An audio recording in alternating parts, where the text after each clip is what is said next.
Hi, Jim from JE Reel Driveline here, and today we're going to talk about a CV and a double cardan joint, when you need one type or the other, and how they are different from each other, and why you would choose one over the other.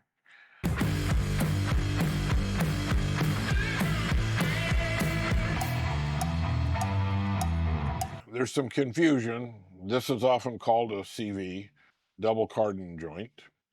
This is actually a true CV. It will have 6 balls, 8 balls in it, and it's constant velocity no matter what angle, no matter where it is in the rotation.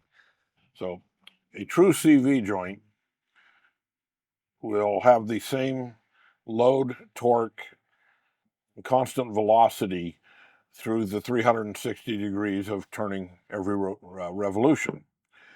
A double cardan joint, because it's 4 posts on a U joint, and then you have 2 of them, so it helps divide that up, but you're not the same revolution because you're a square, and as this turns, it will speed up when it gets closer down here, and this is further away as the angle it turns back and forth each direction on the double cardan joint. This one will run smoother, but it's weaker. And what we typically do with our Jeeps, the Gladiator, whatever it is you have on the off-road, is we've raised them, we run them at higher angle. BMW and Mercedes have used a joint like this for 50 years and have almost 0 failures. It works great. It'll outlast a U joint in the driveline 2 to 1. But they run them dead straight. What we do in our off-road world is we're twisting them. So this part is unsupported and this part in the bottom becomes unsupported.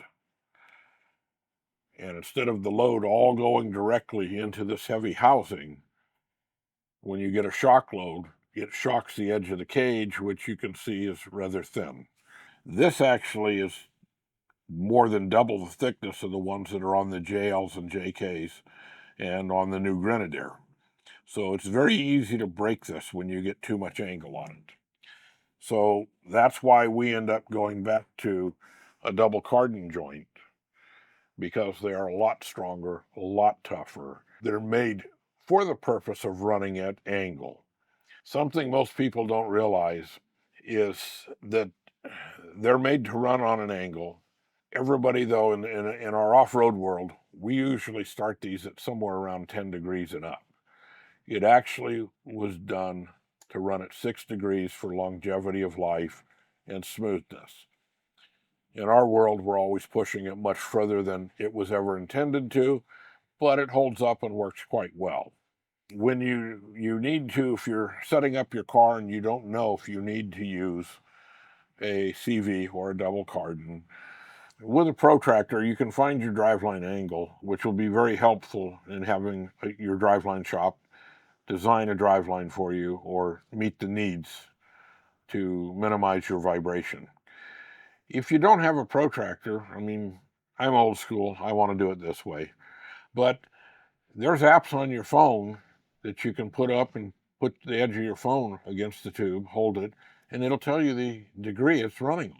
Some of the younger guys in the shop showed me that, but you know what? I'm not into all that. I'll use this. That if you take the protractor and you get the angle of the output off your transmission, the angle off your pinion, you need to know those things because they need to be adjusted to work accordingly. If you put the protractor on the tube of the driveline and it's hanging, you're good till about 8 degrees. After 8 degrees, you normally have to have a double cardan because it will vibrate. The angle of the driveline is running at too severe an angle. And it's usually the top U joint because you have no adjustment there at the transfer case. And the axle you can adjust up and take some pressure off it. That's when you end up needing a double cardan joint. This, like I say, normally we don't even start till 10. A lot of them are running at 18 and they do a great job. The 1310, which is a smaller joint than this. This is a 1350. The 1310 is maximum is 26 degrees, and then the parts inside start to hit and they'll pry themselves apart. The 1350 goes to 32 degrees, and obviously with bigger joints, it's going to last longer. This one we're working on is a prototype, and ours new one will go 45 degrees. And it is made from forged chromoly, not a casting. So there'll be some really nice CVs coming out very soon that will help you up your game in your off-road vehicle. You know, let me bring this subject up that I was talking about the small angle and the cage comes out and it's unsupported. A CV will go more angle. For example, the ones on your axle on a front-wheel drive car, they will go 30 degrees, but they're fully encased where only at 30 degrees does the edge of the cage come out a little bit. The ones on drivelines for high speed are designed like this, and they're made to stay more straight than do a hard turn. Completely different design, because people have said, well, these go further when I turn my wheels. But this on a driveline at 3,000 RPM is going 80 miles an hour. After you've gone through the ring and pinion and the gear reduction, 80 miles an hour is normally about 600, 650 RPM on a front-wheel drive axle. So they can turn much further because they don't have the heat and friction to cause a problem there. To have the speed, you're giving up that amount of angle it can go. That's why we end up going back to a double cardan joint, because it will take that abuse and hold up. The more angle you have, the more this is going to oscillate back and forth as it turns. Okay, so which means you get every post on the U-joint will have a high torque load and release, high torque load and release, depending on where it is in the rotation. That will contribute to a vibration. So the more you go, the more that torque load is applied, and the less, it always goes back to zero as it releases.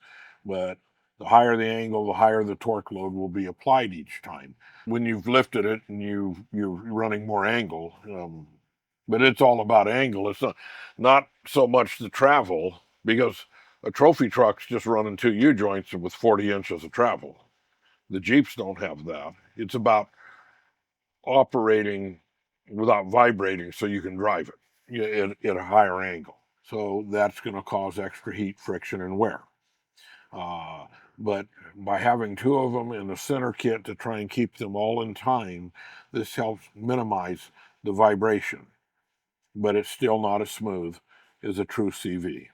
All right, I brought out a couple more parts, and hopefully this will help make it clear for you. But when this is at full angle, you can see the ball has a small amount of steel backing it up, because you're no longer putting everything into rotation into this housing. It's now taking torque load this way and in rotation. So you've got this little thin window holding it. And in a heavy shock load, it will just blast the side of this out, all the balls fall out, and it's done. If you compare that to this joint, look at the thickness of this compared to the window. So obviously this will take a lot more pressure. If you compare it to here, to here, this is 4 times thicker than that window, width-wise and depth-wise. So there's just a lot more abuse this will take. Okay, and then this is your bearing here. So it's bearing steel and hard. Okay, this is the bearing. So it's bearing steel, hard, and the harder it is, the brittler it is, and you have a smaller amount. So when you look at all of this here, this is all a very tough, durable metal, even if it's cast and not the chromoly we're using. It's heat treated and has a durability to it, where for this to wear, or this, the bearing has to be up in the 61, 62 Rockwell, and that's where bearing steel is for longevity and smoothness. Where this is more ductile and will give and absorb those shock loads, and it's not brittle because it's not heat treated to a Rockwell of 60 or above. This stuff is all in about the 48, very durable, same as they use for like axles in the desert race trucks and things.